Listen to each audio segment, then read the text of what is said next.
Let me take you back in time to a place without the wonders of the modern world.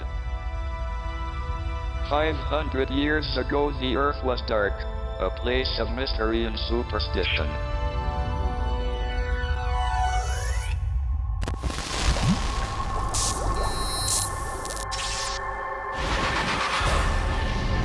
But then science changed everything.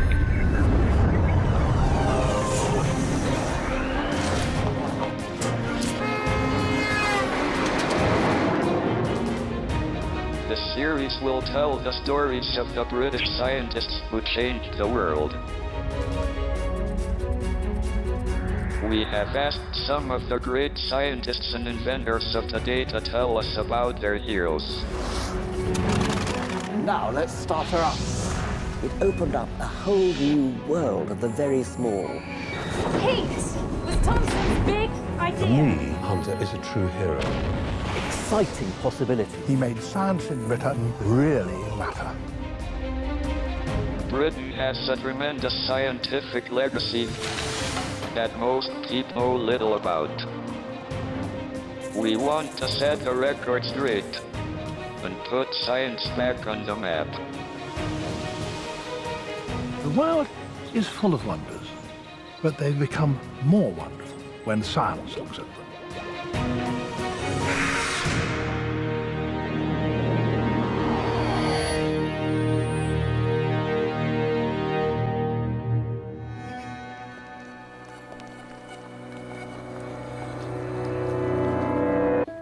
Our story began in the 17th century with a handful of men who unlocked the puzzle of gravity.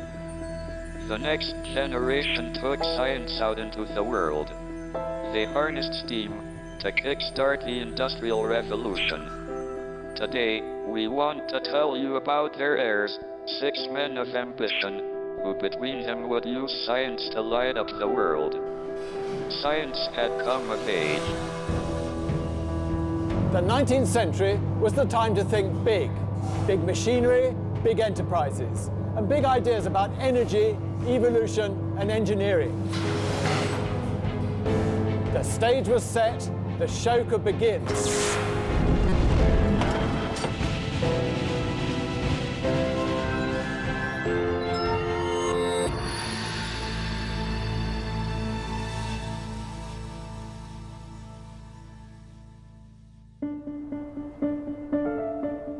Imagine you were alive in 1800 and someone had offered you a ride in one of the newfangled hydrogen balloons.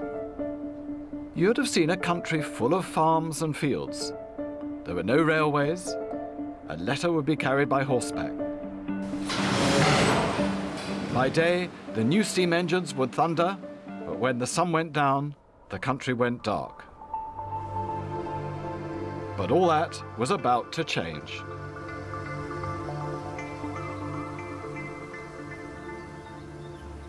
On a spring day in 1813, a young man, just 21, walked down Albemarle Street in London to start a new job here at the Royal Institution.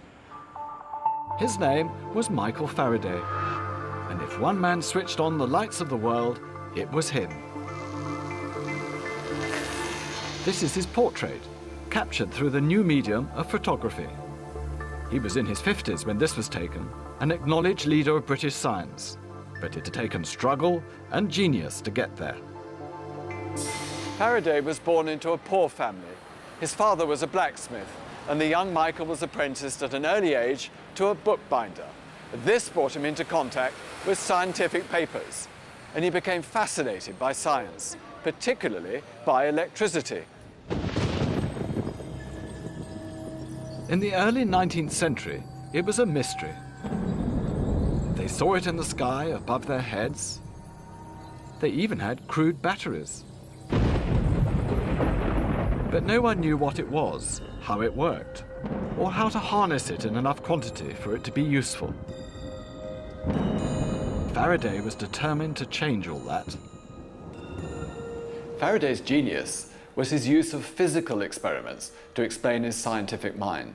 And on the 3rd of September 1821, he gathered together a few materials and made something that would have far-reaching effects. And this is my version of it. There's a bowl of mercury, a magnet in the center, and a copper rod connected by a wire to a battery. When I connect the wire, you'll see the copper rod rotating around the magnet. Now what's happening is that there are magnetic forces down the magnet and also magnetic forces down the copper rod, and one repels the other, and so you get rotary motion.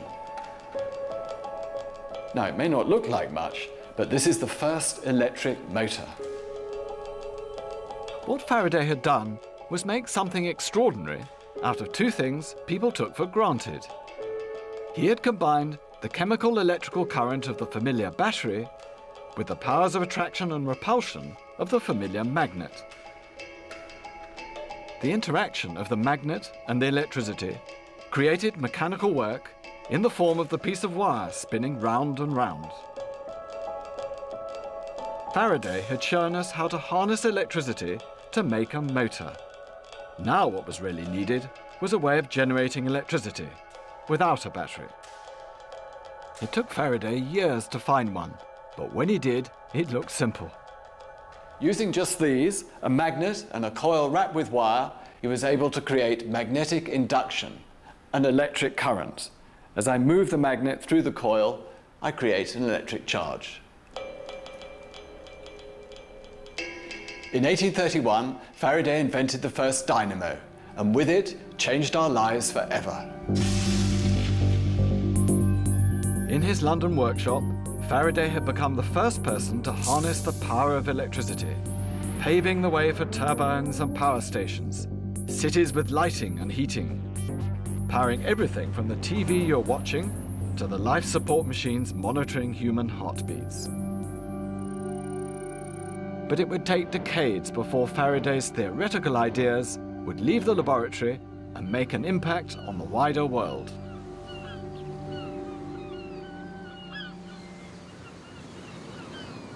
One early application of Michael Faraday's work took place here at the South Foreland Lighthouse on the Kent coast. The South Foreland Lighthouse had been built to provide a safe bearing for ships leaving or entering Dover, so they could avoid the Goodwin Sands 3 miles off. Michael Faraday was asked to be an advisor to Trinity House, the body that supervised the country's lighthouses. He was convinced that electricity could be used to power the lamps, and he supervised the installation of an electromagnetic generator. In December 1858, South Foreland became the first lighthouse in the world to show an electric lamp.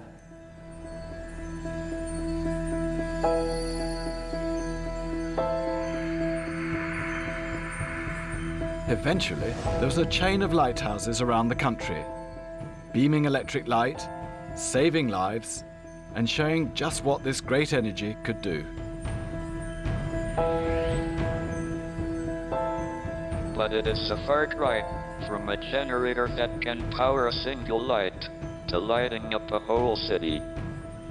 And it would take the genius of other men to take Faraday's great discovery and find a way to make it power the world.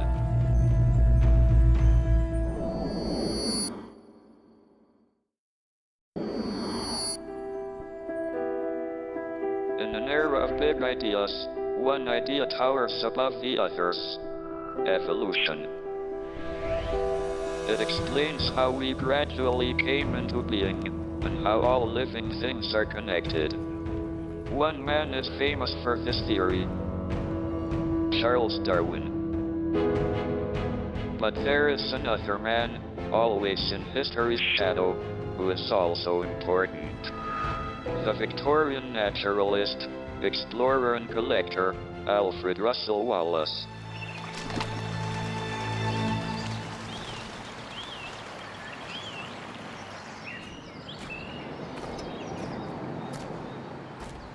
For me, Wallace deserves lasting admiration, not just because he had the intellect and imagination to think of the theory of evolution by natural selection independently of Charles Darwin, but because he showed such grace and gentlemanliness over the authorship of that great idea.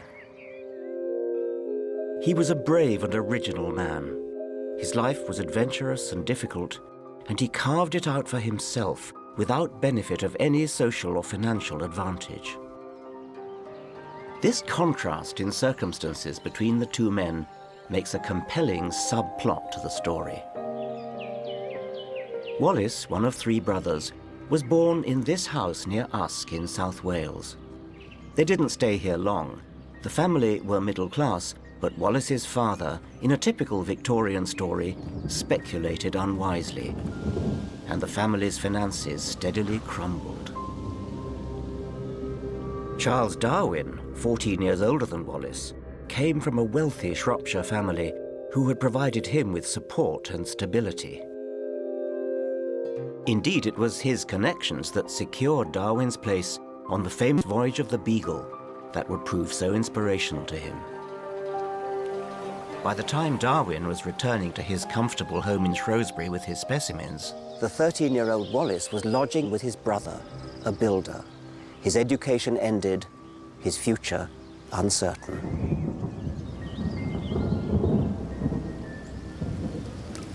The young Wallace had to make a living. So a year later, he began work as a surveyor's apprentice. It was a job that would have an impact on his world. The outdoor life suited him. He learned to measure, to use a sextant, and he began to survey nature, deriving inspiration from Darwin's own writing.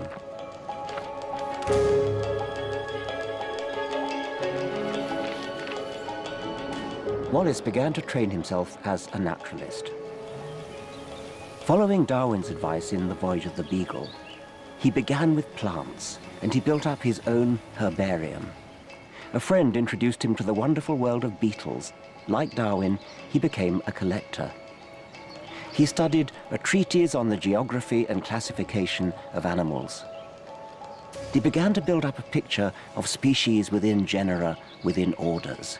He began to wonder about the differences between species and how they arise.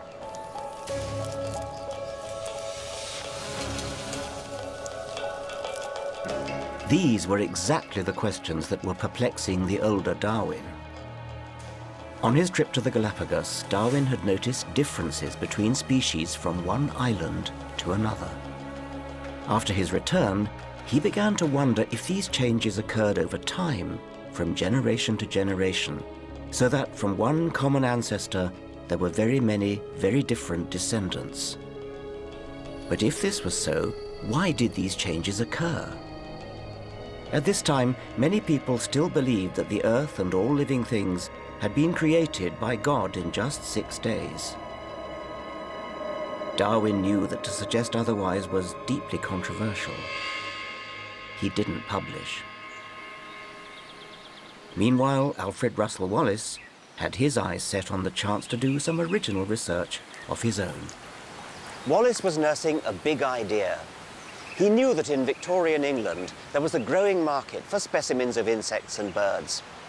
Why shouldn't he become a collector on a grander, more adventurous scale, while at the same time pursuing his researches on the origin of species? He persuaded a fellow naturalist, Henry Bates, to join him. He saved all he could from his railway work. He read up on the fauna and flora of the Amazon. He collected equipment and letters of introduction. And on April the 26th, 1848, at the age of 25, Wallace, with Bates, set off from Liverpool for the Amazon rainforest. It would be many years and several dramas later before they would return.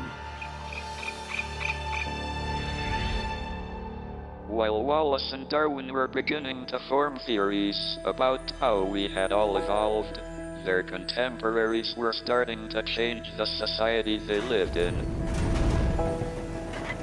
The era of country lanes and travel by coach and horses was over. The railway had arrived. Much of this was due to the work of one man, someone who really knew how to think big. Isambard Kingdom Brunel. My hero and addicted to the impossible, Brunel wasn't just an engineering pioneer. He made quantum leaps into the unknown. He was brave and he was audacious. He was a compulsive risk-taker, never accepted current thinking, always wanted to find a better way. Brunel's story begins when, as a young engineer, he travelled to Bristol, drawn by a competition to design a bridge over the River Avon. Only in his early 20s, Brunel slung a cable across this gorge, the first step in building the Clifton Suspension Bridge, the longest single-span bridge yet attempted. Edging across it in a basket, the rope snagged, and the fearless Brunel climbed onto the wire to free it, 200 feet above the ground.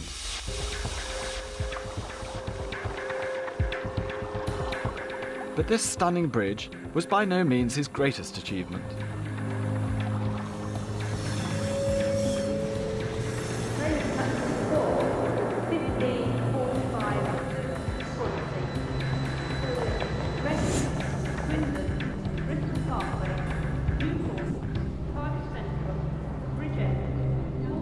Evidence of Brunel's work is still all around us.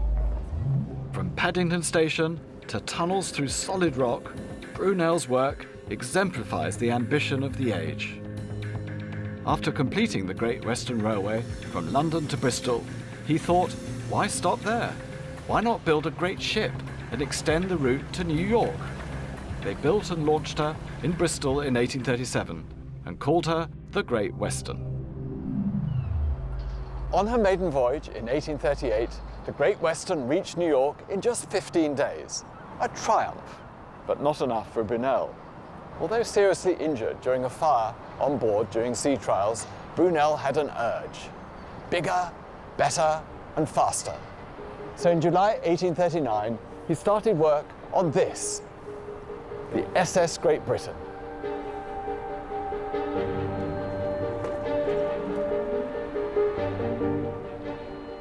The speed of a ship is a function of the square root of the length times a constant of 1.34. So the longer the ship, the faster she goes. So Brunel built big, the biggest ship in the world.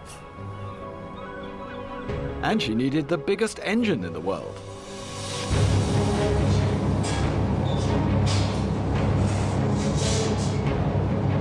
"1,000 horsepower of steam-driven monster, designed by Brunel himself."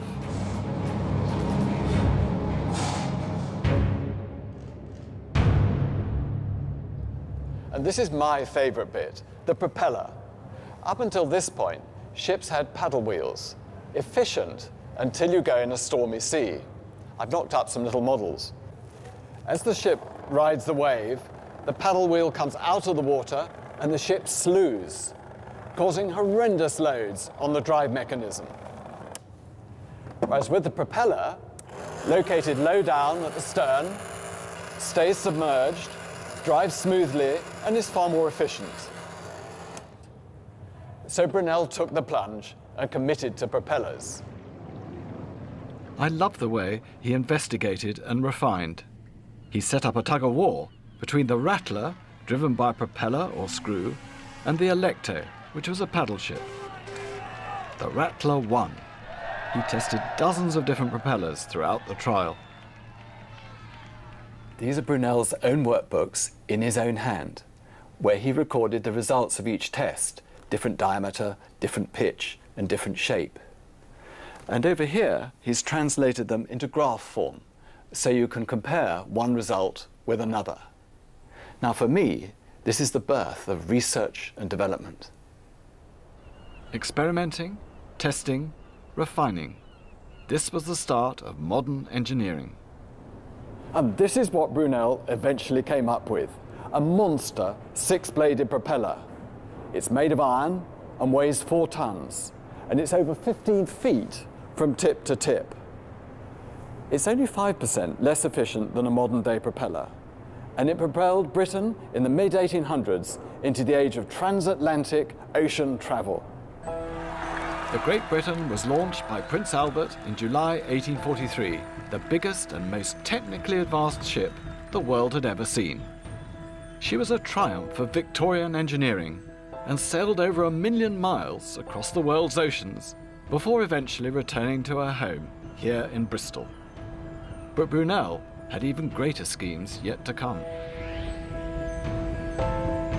By the mid-19th century, there seemed no limit to Britain's ambition. So in 1851, Victorian Britain threw a party and invited the world. The Great Exhibition brought together the great scientists of the day. Brunel was on the committee which designed the building. Michael Faraday was in charge of the scientific displays. This was a celebration of a society built on steam power. And it was about to become more powerful still, thanks to the work of another young scientist.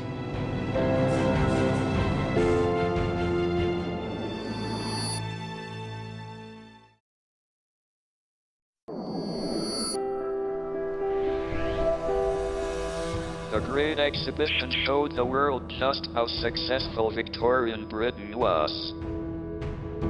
This was a world built on steam power, but there were still questions.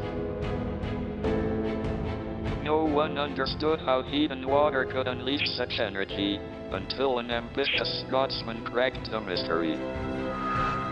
His name was William Thomson.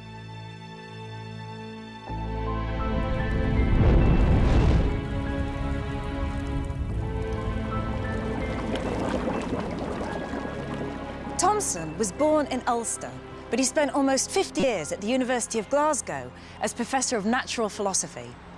He was a Presbyterian Victorian go-getter. He was clever, ambitious, and precocious. He enrolled at Glasgow University at the age of only 10, and he had a ferocious work ethic. As a student, he set himself a punishing schedule. He would get up at 5 and start reading. At 8:15, he'd go to lectures, read again, and then exercise until 4 in the afternoon when he'd go to chapel. He'd stay there till 7 and then read again until 8:15, finally going to bed at 9. Now, if he really stuck to that schedule, the man was more of a machine.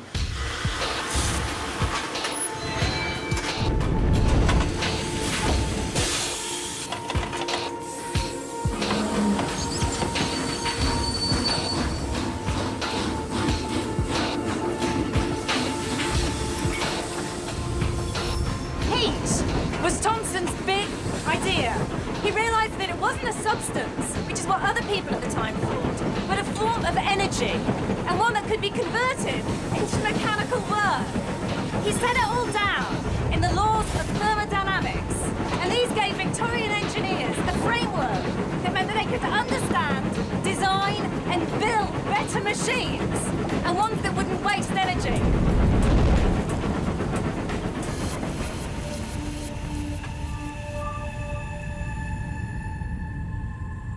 As a scientist, Thomson's interest in heat naturally included an interest in cold. His formulation of absolute zero became an essential scientific tool. And his ideas about heat exchange are used by almost every area of science. But Thomson was soon to become as famous for his inventions as for his scientific breakthroughs. William Thomson formulated his famous temperature scale in 1848. In that same year, another of our geniuses was just setting out on his own great adventure.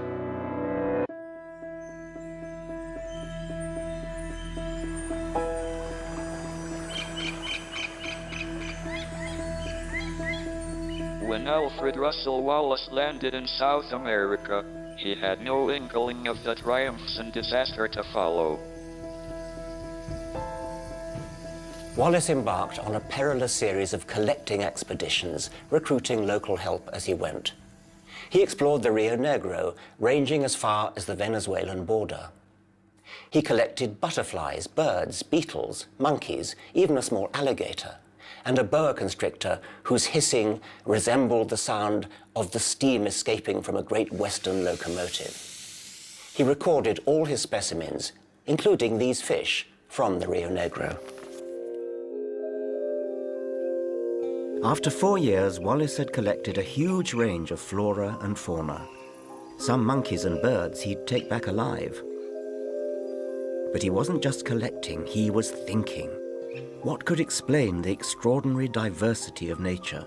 Why were there differences between creatures of the same species? By taking his specimens home to Britain and studying them at leisure, Wallace hoped to find some answers. But he had no idea what lay ahead.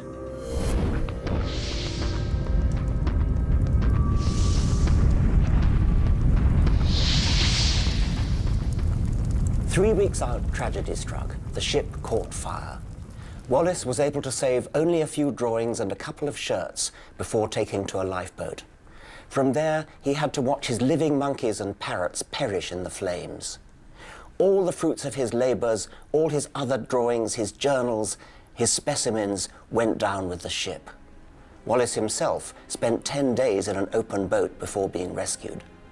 No wonder he wrote to a friend, "You will see that I have some need of philosophic resignation to bear my fate with patience and equanimity."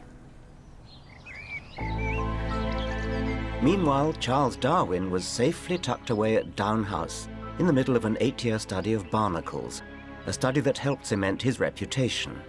His ideas were developing, but still he didn't publish. Wallace had to start again.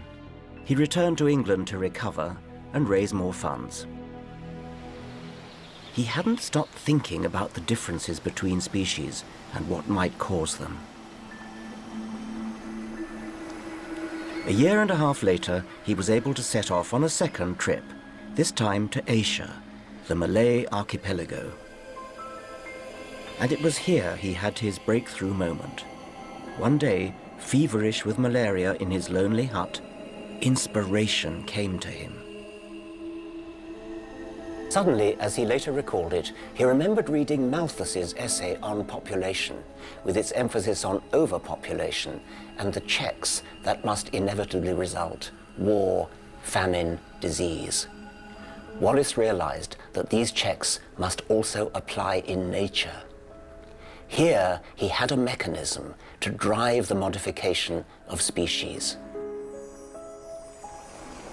In the struggle for existence, and Wallace actually used that phrase, those individuals best equipped with strength, cunning, speed, would pass on their characteristics to future generations, and the species would improve.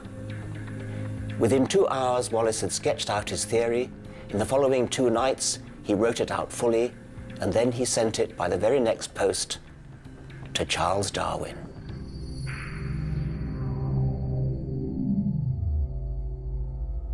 When Darwin received Wallace's letter, he reacted with a mixture of amazement and despair. It was as though he were reading his own theory, which he hadn't, of course, yet published. What should he do? Should he cede priority to Wallace, as honor seemed to dictate, or should he claim it for himself and risk a lengthy and unpleasant priority dispute? To make matters worse, Darwin's baby son was dangerously ill with scarlet fever and thought unlikely to live. In desperation, Darwin turned to his friends Hooker and Lyell for advice. And Lyell came up with a solution. Why not present the two theories together? The occasion chosen was a meeting of the Linnean Society here in what's now the Royal Academy in July 1858. Neither Wallace nor Darwin attended. Wallace was still in Indonesia, and Darwin was burying his son. This was the first time that the world would be told how life on Earth came to be. The papers were read in strict chronological order. First, Darwin's paper of 1844, then his 1857 letter to Asa Gray, and finally, Wallace's 1858 paper on the tendency of varieties to depart indefinitely from the original type. For such a momentous event, it fell as a bit of a damp squib. A friend reported to Darwin that the interest was intense, but the subject was too novel and too ominous for the old school to enter the lists without armoring. Even the president of the Linnean Society was one of those underwhelmed.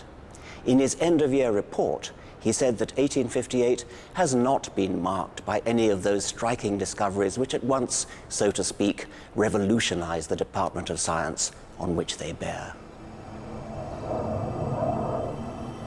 When Wallace heard about the readings, he was delighted. I not only approved, he wrote to his mother, but felt that they had done me more honor and credit than I deserved. Wallace never showed the slightest bit of resentment or jealousy of Darwin.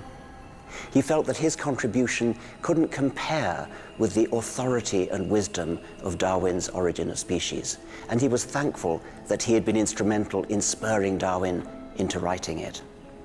Wallace even coined the word Darwinism and described himself as more Darwinian than Darwin.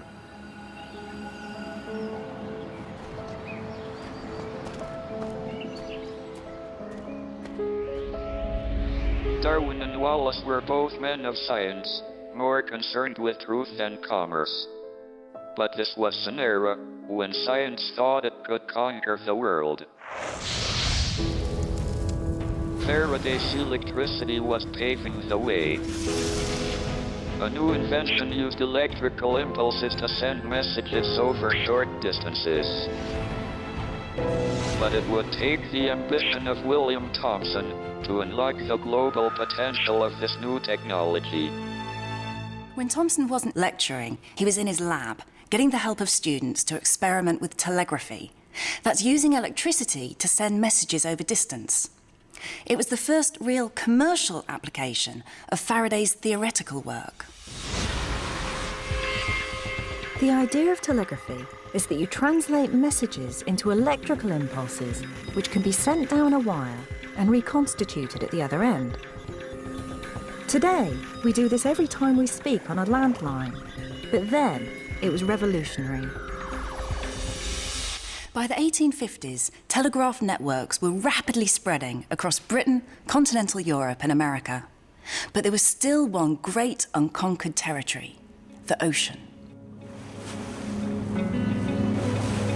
So Thomson took on an idea of real ambition, to run a wire under the Atlantic and connect Britain and America. The difficulties were immense. How to design the cable, how to manufacture it, how to lay it securely on the ocean bed. The combination of theoretical and practical challenges appealed strongly to him. In 1857, Thomson joined the first expedition. But after only a few hundred miles, the cable broke. The next year, they tried again, this time successfully. But after only a month, the cable failed completely. Thomson set to work on the problem. It seemed that the cable was just too thin for the signal to get through reliably. But there was one man he knew could help him. Michael Faraday, the guru of electricity. And by using his research, Thomson developed a cable which worked better, one with thicker copper wire and more insulation. He also invented a new piece of kit vital to receiving the signals. Now, this is the galvanometer that Thomson built, and it's an incredibly sensitive instrument that can measure tiny fluctuations in electric current. Now, that really mattered because it was those tiny changes in current that were carrying messages in the cables under the Atlantic. So, to detect the messages, you would send the current through the galvanometer, and there's a tiny little mirror in there with magnets on it, and it would move according to the current, just a tiny amount. You'd bounce a light in, and the amount that the light moved when it came back out told you really accurately just how much current was going through. Now what Thomson needed was a ship big enough and strong enough to lay the cable. And for that, he would turn to the work of one of our other geniuses.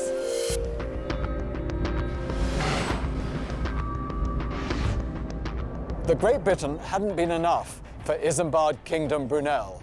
He was consumed with the idea of an even greater ship, first called the Leviathan, then the Great Eastern. But to Brunel, she was always known as the Great Babe.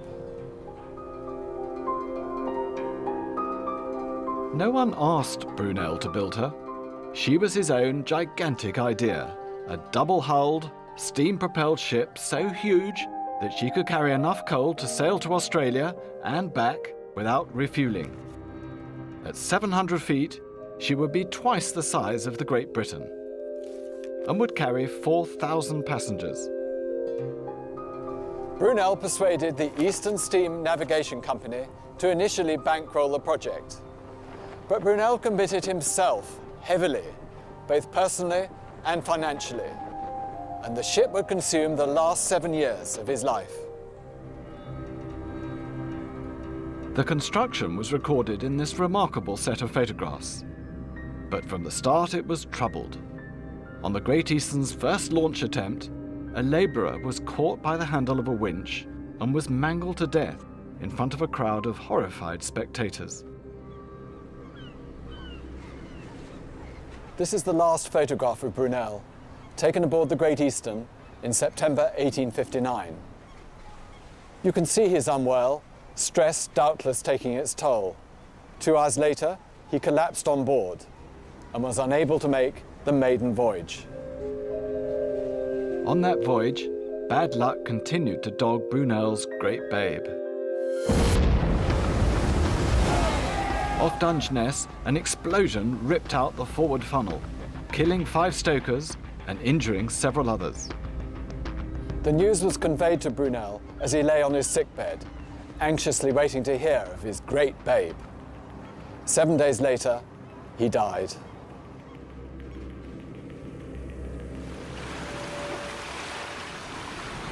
But that wasn't the end of the Great Eastern. The prize for the successful transatlantic cable was still up for grabs, and Brunel's great babe, with her huge holds and manoeuvrability, would win it for the Atlantic Telegraph Company and for William Thomson. Soon, underwater telegraph cables would span the world, enabling communication between Britain's far-flung imperial possessions. Previously, it would have taken long, hard weeks for a message to reach a foreign country.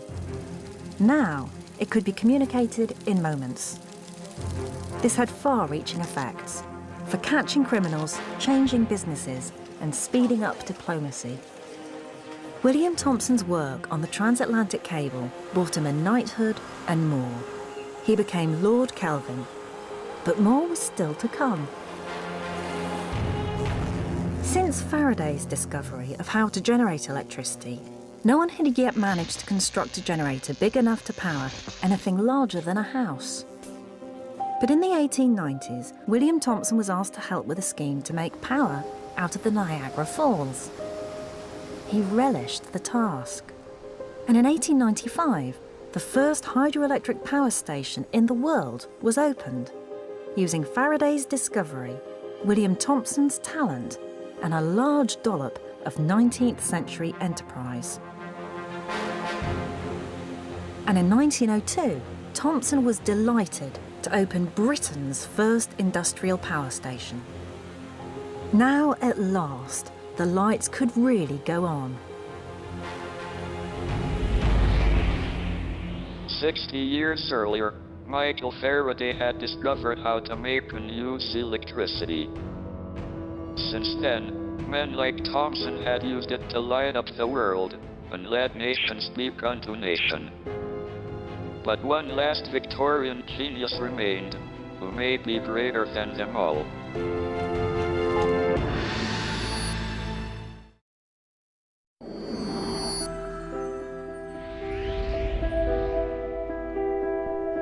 There is a famous story that Albert Einstein had 3 portraits on his study wall at Princeton. One was Sir Isaac Newton, the next, Michael Faraday. The third is a personal hero of mine, the physicist's physicist, and the man whose work revolutionized global communications. James Clerk Maxwell. For a man whose discoveries in electromagnetism gave us the mobile phone and TV, radio and radar, whose work on vision allowed us to record the world in colour, the name of James Clerk Maxwell is remarkably little known. In fact, outside the world of science, it's a bit, well, neglected. This is Glen Lair, the house in Galloway where Maxwell, the son of a modest Scottish landowner, spent his childhood and much of his adult life. I remember this wonderful moment as an undergraduate student learning about electromagnetic theory. The lecturer had just scribbled a set of equations on the board called Maxwell's equations, and he'd worked through some complicated maths to arrive at one of the most fundamental quantities in nature, the speed of light. It was that realization, something Maxwell had discovered, that light, electricity and magnetism are all connected in a fundamental way. I remember feeling slightly embarrassed by my geeky excitement, but the maths was beautiful.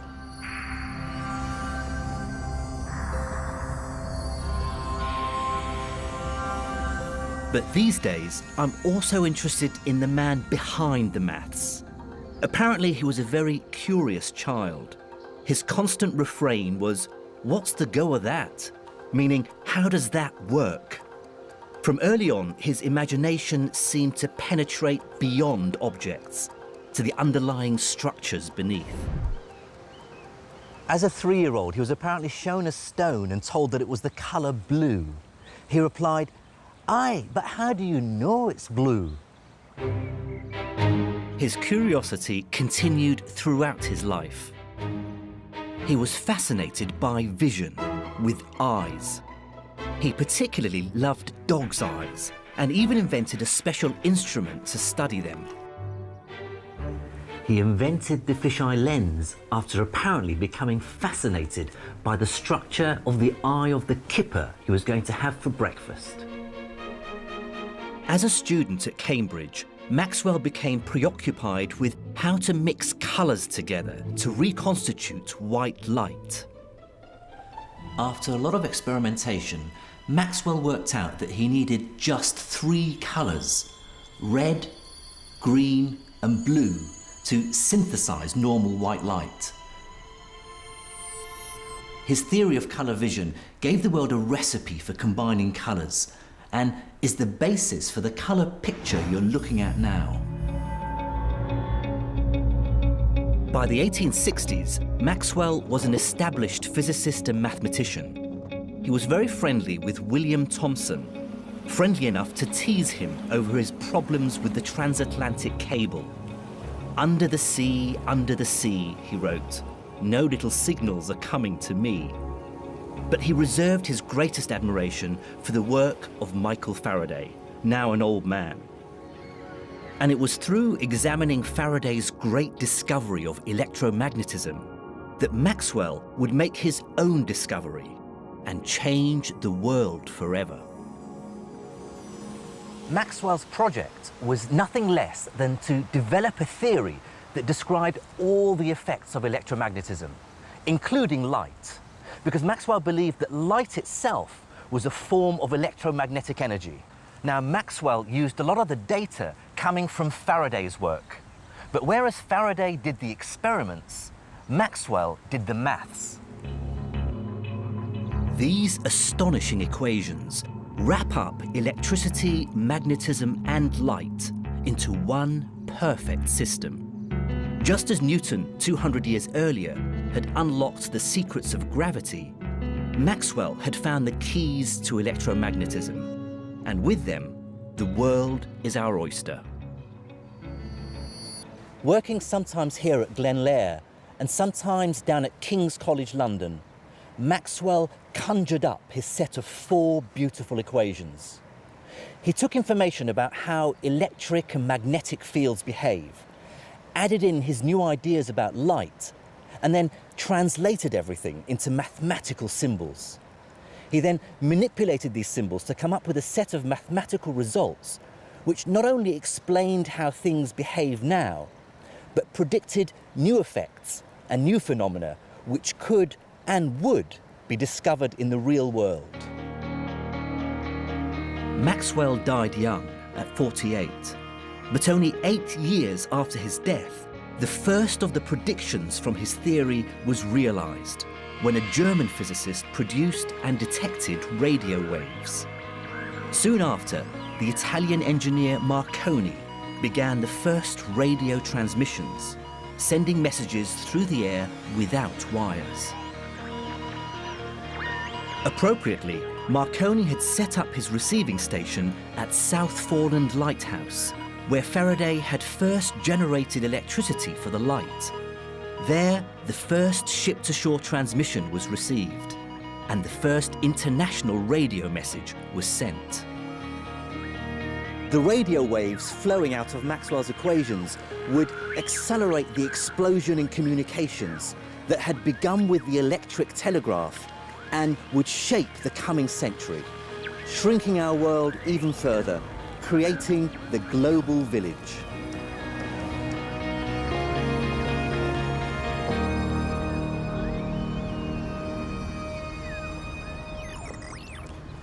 People at the time, and that included other scientists like Kelvin and Faraday, didn't really understand Maxwell's ideas. It was a bit like Einstein popping up in the 1860s talking about relativity. And therein lies another reason why James Clerk Maxwell is so important. He created a new language for science, a new methodology for the theoretical physicists of the coming century. Rather than working with coils and magnets, they would work with mathematical symbols and use them to explore new ideas, make discoveries, come up with new theories that they could then test in the real world. So Maxwell didn't just give us the mobile phone. He gave us a new way of investigating the world.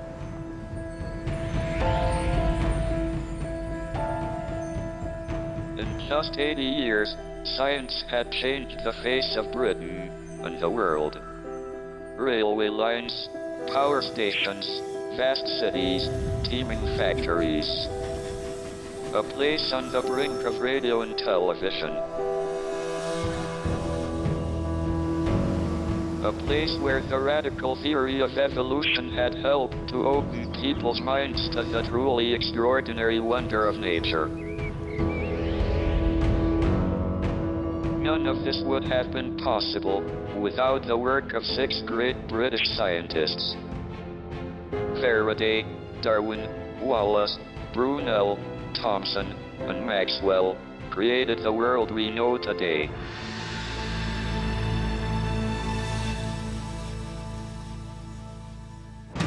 Next time, in the 20th century, science would bring great benefits and great horrors.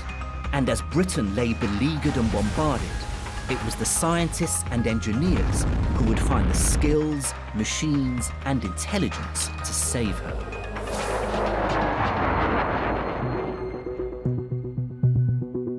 The agonizing story and a race against time to halt the growth and save the life of one of the tallest women on Earth.